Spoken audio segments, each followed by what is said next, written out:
مرتبہ حضور اقدس صلی اللہ علیہ وسلم کی خدمت میں بعض صحابہ کرام حاضر ہوئے اور انہوں نے اپنی اس تشویش کا اظہار کیا کہ ہم نے سنا ہے کہ پچھلی امتوں کی بڑی لمبی لمبی عمریں ہوئی ہیں.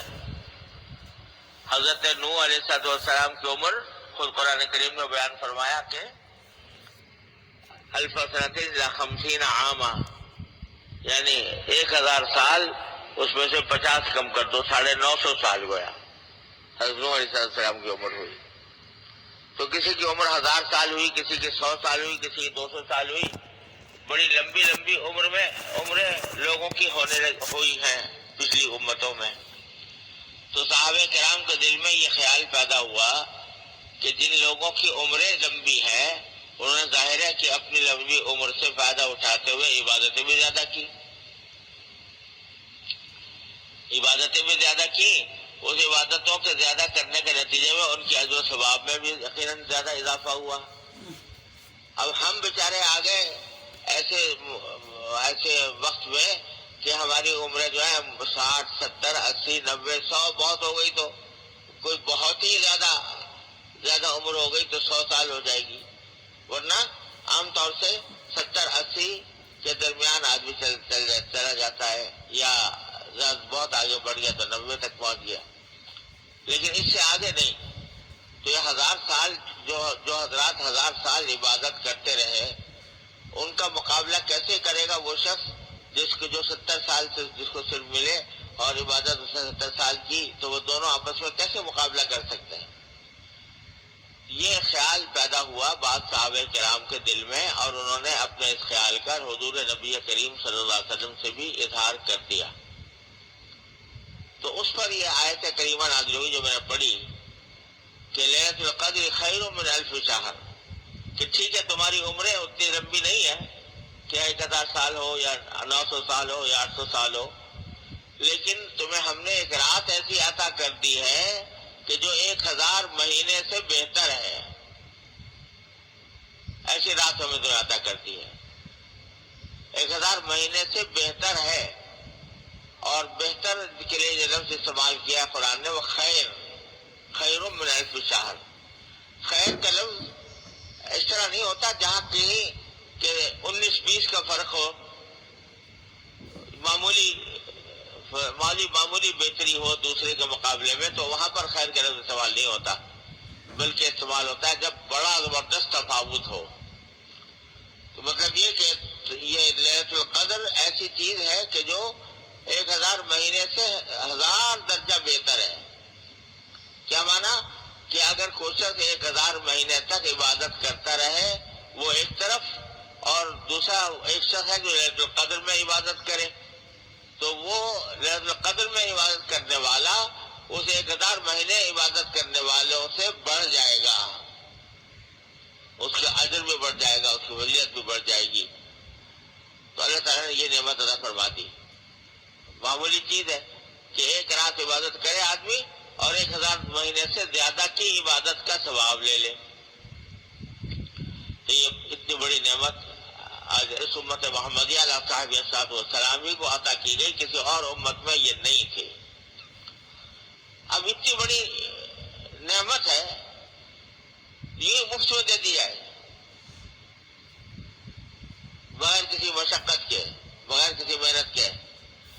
تو یہ بھی اللہ تعالیٰ کی حکمت سے کا تقاضا یہ ہوا کہ جب اتنی بڑی نعمت ہم دے رہے ہیں تو تھوڑا سا ان سے بھی تو کہیں جن کو دی جا رہی ہے کہ وہ ذرا تھوڑا سا اس کے لیے محنت کریں. محنت کیا کریں کہ بجائے اس کے کہ یہ بتایا دیا جاتا کہ بھائی فلاں رات ہے شب قدر، یہ بتا دیتے صاف صاف کہ فلاں رات شب قدر ہے، وہ نہیں بتایا، بلکہ یہ کہہ دیا کہ عشر اخیرہ کی جو طاق راتیں ہیں 21 23 25 27 29 ان میں سے کوئی رات ہوگی،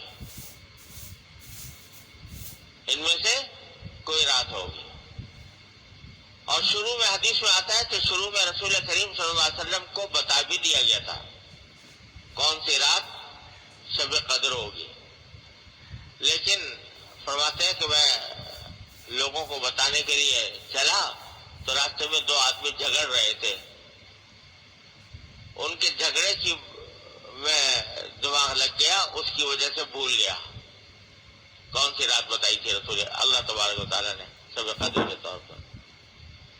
تو اصل میں بھول کیا گئے, بلا دیا گیا. اب خود سے نہیں بھولے گئے, اللہ تبارک و تعالیٰ نے بلا دیا. کیونکہ دو باتیں, اصل مقصود تو یہی تھا کہ شب قدر کی تعین معلوم نہ ہو لوگوں کو, بلکہ وہ لوگ 5 راتوں میں تلاش کریں, 5 راتیں جاگے, 5 راتوں میں عبادت کریں, کیونکہ کوئی نہ کوئی ان میں سے شب قدر ہوگی. اصل مقصود تو یہ تھا, معین کرنا تھا نہیں مقصود. لیکن ایک طریقہ ایسا اختیار کیا جس سے مسلمانوں کے باہمی جھگڑے کی برائی دماغ میں آ جائے کہ دیکھو جھگڑا مسلمانوں کا ایسی بری چیز ہے کہ اس کی وجہ سے شب قدر کی تعین بلا دی گئی نبی کریم صلی اللہ علیہ وسلم سے. تو یہ ایک حکمت تھی, یہ ایک طریقہ ایسا اختیار کیا گیا کہ جس سے پہلے بتانے کے بعد بلا دیا. دوسرے دو آدمیوں کے درمیان جھگڑے کی وجہ سے وہ دماغ سے نکل گئی بات کہ کون سی رات کو شب قدر قرار دیا گیا تھا. تو اس سے اشارہ اس طرف کر دیا گیا کہ دیکھو بھائی, مسلمانوں کے درمیان جھگڑا بہت بری چیز ہے. یہ ایسی منحوس چیز ہے کہ اس کی نحوست کی وجہ سے شب قدر کا تعین جو اللہ تعالیٰ نے عطا فرمایا تھا وہ بھی بلا دیا گیا. تو اس لیے جھگڑے سے ہر صورت میں بچنے کی ضرورت ہے. یہی وجہ ہے کہ حدیث میں خاص طور سے رمضان کے اندر یہ فرمایا گیا کہ ان جاہل علیکم جاہل, تمہارے ساتھ اگر کوئی لڑنا چاہے تو ان سے کہہ دو ان کا روزہ ہے بھائی, میں لڑنے والا آدمی نہیں ہوں اور میں لڑ سکتا ہوں, میں تو روزہ ہے. تو جھگڑا بہت خراب چیز ہے, مسلمانوں کے درمیان جھگڑا, حتی الامکان جھگڑے سے بچنا چاہیے. ایک حدیث میں رسول کریم صلی اللہ علیہ وسلم کا ارشاد مروی ہے کہ آپ نے فرمایا کہ انا زعیم ببیت فی الجنت لمن ترک المراء وهو محق, او کما قال صلی اللہ علیہ وسلم, میں اس شخص کو جنت کے بیچوں بیچ گھر دلوانے کا ذمہ دار ہوں. کون فرما رہے ہیں؟ حضور اقدس صلی اللہ علیہ وسلم فرما رہے ہیں کہ میں جنت کے بیچوں بیچ اس شخص کو گھر دلوانے کا ذمہ دار ہوں. باقاعدہ ذمہ داری لیتا ہوں کہ گھر دلواؤں گا. کس کو؟ لمن ترک المراء وهو محق, جو حق پر ہونے کے باوجود جھگڑا چھوڑ دے. یعنی حق پر تھا, اگر چاہتا تو جھگڑ کر اپنا حق لے سکتا تھا, جھگڑ کر اپنا حق منوا سکتا تھا, لیکن اس نے سوچا کہ اس کام کے لیے جھگڑنا پڑے گا, جھگڑا کرنا پڑے گا, میں جھگڑے میں پڑھنا نہیں چاہتا. تو جھگڑے سے بچنے کے لیے اپنا حق چھوڑ دیا. تو اس کو فرماتے ہیں کہ جو جھگڑے سے بچنے کے لیے اپنا حق چھوڑ دے, اس کے لیے میں جنت کے بیچوں بیچ گھر دلوانے کا ذمہ دار ہوں. میں نے اپنے والد ماجد حضرت مولانا مفتی محمد شفیع صاحب قدس اللہ تعالیٰ سرہ کو ساری زندگی اس پر عمل کرتے ہوئے پایا. جہاں کہیں جھگڑے کا سوال آتا اپنا حق چھوڑ کے ادا ہو جاتے. یہ دارالعلوم جو آج نظر آ رہا ہے, دارالعلوم کرنگی میں جو دارالعلوم ہے, یہ ویسے ہی نہیں ہو گیا.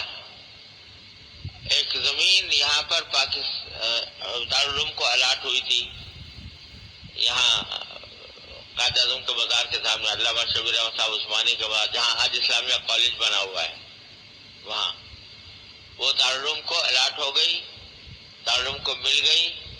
اس کے اندر تعمیر شروع کر دی. 2-3 چھوٹے کمرے کا تعمیر کے لیے جو بنائے جاتے ہیں وہ بنا لیے گئے. ٹیلی فون لگ گیا, جلسہ ہو گیا, جلسہ افتتاح ہو گیا. اس کے بعد کچھ لوگوں نے جھگڑا کھڑا کر دیا اس زمین کے اوپر. جھگڑا کھڑا کر دیا تو حضرت والد صاحب نے فرمایا کہ میں مدرسے کی بنیاد جھگڑے پر رکھنا نہیں چاہتا، چنانچہ چھوڑ کے الگ ہو گئے، اللہ تعالیٰ نے اس کے بدلے میں اعلیٰ درجے کی زمین وہاں پر عطا فرما دی، اللہ تعالیٰ نے اس میں ایسی بہت سی مثالیں میرے والد ماجد رحمۃ اللہ علیہ کے